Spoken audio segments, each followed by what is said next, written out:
Welcome to day 18. We've got a little bit of an overcast one today. Apparently it's Sahara dust, I've been told. Happens this sort of time of year and it flies over apparently. Looks like clouds to me. But anyway, Sahara dust. St Vincent ash. My construction dust and now Sahara dust apparently.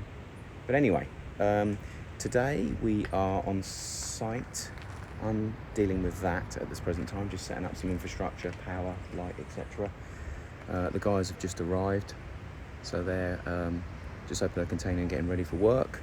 I think what's happening today is potentially, big potential, the surveyor might be coming this morning to the surveyors have to physically tell you where, from the drawings, the outlines are, to ensure that when you build, you don't build out of your boundaries. So that's got to be done. So I'm hoping that's going to happen this morning.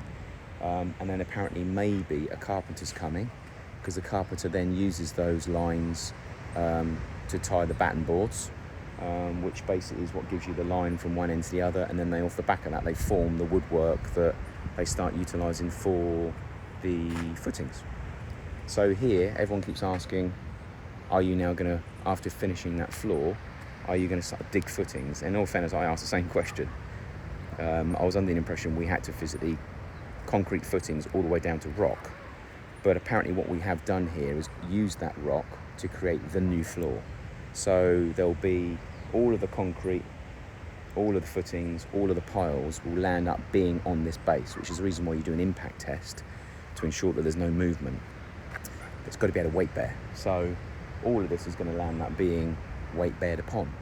So there should be some form of complete external footings going all the way around. So imagine like a brick wall all the way around. That will come up out of the ground. It will be about here, it will be about 4 foot. And at the other end, I'm doing the opposite, that end there will be about 6 foot. So the house floor will be out of the floor, say 4 foot to 6 foot all the way along, and obviously then level. The road's on a slight degrade. So obviously the house itself will get higher out of the ground the further, from this picture, south it goes, but it's actually east. Get your bearings. So the east side of the property will be off the floor higher than the west side of the property. After they've done that, they will then pour a slab with lots of rebar engineering. So the rebar apparently gets manufactured off site, so they call it rebar baskets. The engineer has shown where all those crossings have got to happen. They'll make the baskets off site, they'll ship them straight here. And here, because of the salt, you've literally got to get those rebars onto the ground and covered in concrete with at least a 3 to 4 inch gap either side, front, back, top and bottom, from the concrete surface. And the reason why they get it in the concrete so quick is because the salt density here is so high that if the rebar starts forming rust in any way, shape or form, as soon as you put it in the concrete, then it can carry on rusting. And the closer you put it to the surface, the more chance the surface has got being penetrated of salt or salt water or salt moisture, and then the rebar carries on rotting, and then what happens is it creates some form of chemical reaction where it literally blows the concrete, and that's when you get big cracks and rust coming through. So they were going to manufacture the rebar on site, but they're now talking about manufacturing it off site, and then as soon as the concrete guys are ready to have concrete delivery, the rebar's delivered at the same time, and the slab is poured. So we call it cement. It's concrete, obviously. Cement and stone makes concrete. The trucks will turn up and they'll pump the slab. So they're going to pump pretty much all the way to this line here. So it's about, I would say, probably 35 foot. And then the other piece over there, the pool, is made up of all different walled foundations. So there'll be, if you can imagine it like a big concrete tub with a concrete slab on top, so it'll be a hollow hole, because we'll be off the floor technically 8 to 10 foot over there. So they'll build walls up, concrete walls up, concrete walls to cap them in, and then there'll be concrete slabs going over the top. That's going to be the next 2 weeks, and concrete and rebar here, as well as in the UK, is bloody expensive. So it's going to be quite a task.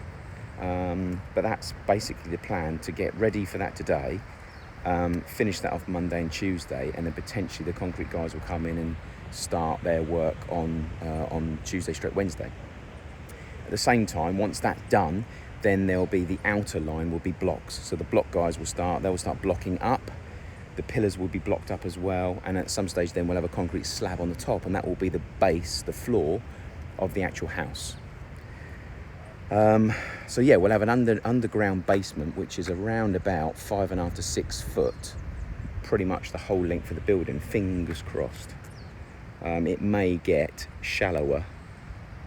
I'm hoping it's going to be 6 foot, 7 foot one end, and it's going to be 4 or 5 foot the other end, but I think you find you're probably going to be about 5.5 foot one end and 3 foot, 4 foot the other end, which is a real shame because it could have been a nice usable space.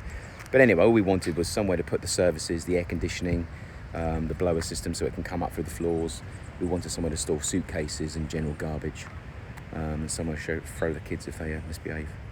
But yeah, so it would have been nice for it to have us gone through the rock and gone deep and made it a big usable room, but it's a flood zone anyway, and going through rock is bloody expensive and not necessary. I wanted to keep that because it's a nice solid surface. So that's technically the plan for today. I'll check in with the guys and find out what their ideas are, because they were told to come here by the site manager last night, so hopefully their version of events will be the same as mine, and then today will be a day that we'll muller along and check in as we go. So have a great day.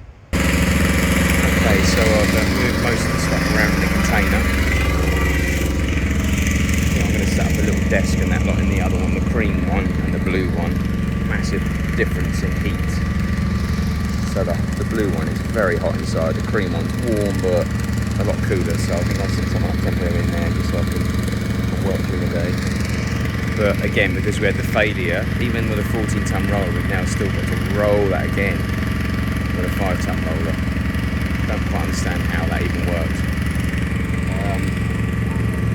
The project manager who's turned up today to sort of set out the corners, but no word as yet from the surveyor, so try and get an update from him in a minute as to what's going on with that. I was under the impression the surveyor had to mark out before he did his part, so we'll find out and get a bit more info from him as to what actually happens here. So have a chat and then I'll update you later. Okay, so it's 12:30. Just try to put a desk together, a little office, and obviously buying from the UK there's parts missing, which is always bloody handy. But the engineer came out earlier on and helped us mark out where we've got to dig the batter boards and stuff like that. So as you can see, we're now, in fact, let me turn it around. So we now have where the house technically needs to be. Pretty much drawn out on every corner, so we can now start looking at. So technically that is the house. That's the main house, not including the pool area obviously. From this corner here,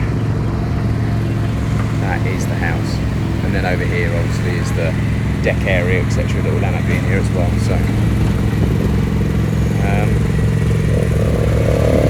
all rolling going on, believe it or bloody not. As you can see here, house, pile, that's a pile there. This is the corner of the house. This is the step out of the house.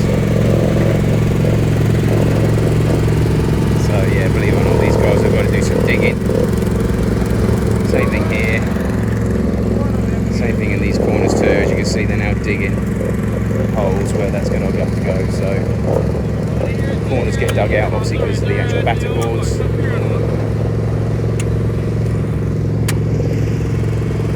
Technically this is the middle of the house here. It's actually about here I think. There's got lines there, but I think it's here. So yeah, that's the plan for this afternoon. So the plan is the batter boards first, then the forming work. We should finish that off today. The guys apparently don't want to do Saturday because they're tired.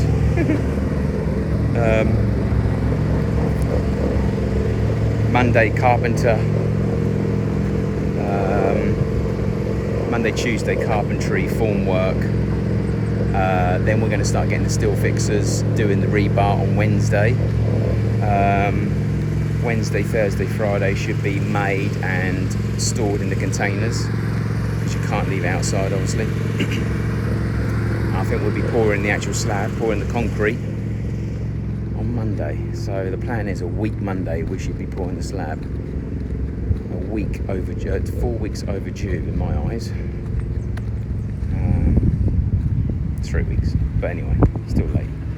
But where they're concerned, they're saying on target. So, and anyway, and there's also one of the containers full of insulation, and the desk I was about to build, which has got parts missing.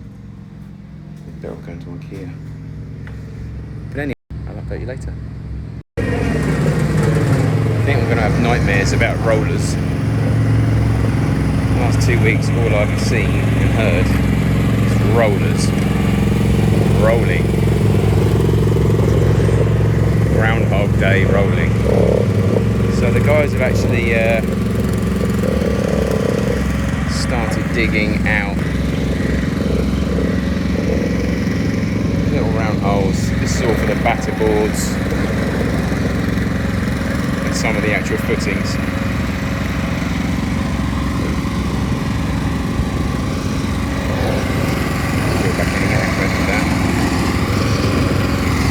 So they've done one side so far. They've got to do the other side, but the UK, they like to finish early on a Friday, so I'm trying to dive out of here at 3 o'clock, and it's now 12 minutes to, so no doubt they'll be packing up quicker than that. The main issue ever rolling was the pool area. Our 14-ton man didn't do a very good job, so I had to redo this again for about 4 hours today. So hopefully this is better. But again, 5-ton roller versus 14-ton roller. If he had just bloody done the job consistently rather than just stopping and wanting to get out of early like every bloody tradesperson, it would have been fine. But yeah, how we can do that with that, I don't know. So Pete's starting another one now, look. And he's now just finishing off over there because that's another spot that the guy with the big roller didn't sort out. So fingers crossed, this is all sorted out to the concrete guys next week.